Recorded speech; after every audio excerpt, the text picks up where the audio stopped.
Today we're heading to West Texas for one of the best public rounds you can play in the state, the Rawls Course at Texas Tech in Lubbock. This place is a big sky, links-inspired test, wide visuals, big contours, and constant reminder that the wind is part of the architecture out here. It's public, it's built to challenge elite college players, but it's also designed to be playable for regular golfers. Course itself is known for wide fairways and boldly contoured greens.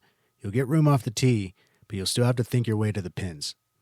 This is the kind of course you can walk if you're ready for a legit hike and the weather's cooperating, but most people choose a cart, especially during the heat and the wind. First impression, it doesn't feel like pretty parkland. It feels like purpose-built golf landscape. Big movement in the ground, big bunkering, and a layout that rewards strategy more than perfection. Here are the facts. It's public, yes. The designer was Tom Doak, and it opened in 2003. It's a par 72, and yardage is up to 7,349 yards from the tips. The course rating from the black tees is 74.2 with 138 slope. Lubbock sits around the 3,200 feet range, and even though the area can look flat, the course was shaped dramatically by Doak's team, who moved a massive amount of earth to create those rolling, falling plains. Its conditioning reputation is this: it's a golf course golfer course, known for being fair, with strong playing surfaces and big green contour. The greens, the fairways, the turf, how the ball reacts, this is where it gets fun. For the greens, bent greens are commonly cited on the main course. For the tees and fairways, it's commonly listed as Bermuda. Expect big contours, not just break, but sections and tiers that can turn a putt into a defensive two-putt if you're on the wrong side. Speeds vary by season and maintenance, but the feel is consistent. You're putting on surfaces built to reward positioning.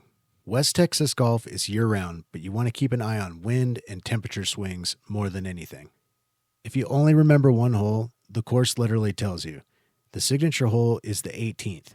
It's a par 5 that can stretch 578 yards and brings a 4.5-acre lake into play along the right side, especially on the second shot. It's a big, dramatic finisher with bunkering tightening the decision. There's some risk-reward moments out there. Rawls has short par 4s where angle matters more than raw distance, like their number 7 where the best line depends on pin placement and whether you challenge the bunkers for the angle. Hard holes tend to be position hard. You can hit it into play and still be in the wrong spot. Then you're chipping from bad angles into contour. What it feels like for a 15 to 20 handicap. Is it intimidating? It looks big, and the wind can feel like it's staring at you, but it's also described as being long but fair, with openness off the tee that helps the average golfers stay in the fight. Here's where you can get into trouble. Getting greedy with tucked-in pins on big, contoured greens. Letting the wind talk to you into hero shots. Missing into the wrong bunker lines, because deep bunkering is part of the identity here. This course is pretty fair overall, and your score usually reflects your decision-making.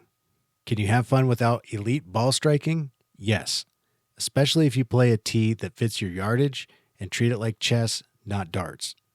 Off the tee, this is not always bomb it. This course gives you width, but the best side of the fairway matters because those greens are built for angle play. Angles over distance. If you're a 15 to 20 handicap, the best rounds come from keeping the ball in the big part of the fairway, favoring the side that opens to the green, playing for the center when you're out of position. The vibe is linksy, so use the ground when the wind is up, and you'll feel smart when you bump an approach in instead of floating one that gets shoved around. For your approach tendencies, respect the false confidence that I'm in the fairway. If you're on the wrong half, a pin can be functionally unreachable without risking short-sighting. And here's a putting tip. On big contour greens, focus on speed first, then break. If your speed is right, you'll two-putt way more often, even from 40 feet. And here's the one: don't do this mistake. Don't chase flags when the wind is up. Hit the fat part, take your two-putt par chances, let the doubles happen to the other guy. For the practice facilities, Rawls has built a serious training environment. It's the home of Texas Tech's golf team, men's and women's, And the facility notes have called out a large driving range, including a 60-acre range footprint, plus pitching and chipping areas, a setup that's meant to support competitive players and development. So yes, this is absolutely a place you can show up early, get a real warm-up, and actually work. Because it's tied to the university ecosystem, the vibe is more golf first than it is resort spa weekend, but you're still getting a full clubhouse experience around a well-known course. If you're planning on turning Rawls into a weekend, the closest airport is Lubbock. Staying near campus is easiest, and if you want a quick travel link, go to golfpodcast.org/Expedia. Book your flight, hotel, and rental car so you're not stuck Ubering in the wind. For Lubbock and West Texas, the best times to play are the spring and the fall. That's usually the sweet spot. The summer is playable, but the heat plus the wind can turn it into a grind. In the winter, it can be great if you catch a mild stretch, but just expect a little variability. Rawls becomes a different course depending on the wind strength. If you want the true experience, don't avoid breezy days, just accept the score might be a little louder. Lubbock's a classic Texas hub. College energy, big skies, wide roads, and a get-after-it vibe. If you're doing a golf trip, you're coming for the course, the college town energy, and a straightforward, no-frills golf weekend. It's a great add-on stop if you're doing a Texas loop. The Rawls Course stands out because it's one of those rare public courses that feels like it belongs on a serious golfer's list. It's a Tom Doak design, built with intention, shaped to create drama from plain sight, and known for playability across all levels, with wide fairways and bold greens as the calling card. The Rawls Course is proof that great golf isn't about scenery. It's about ideas, wind, and land movement. And this place has all three. You've been listening to the Texas Golf Podcast. If you enjoyed this episode, do me a favor.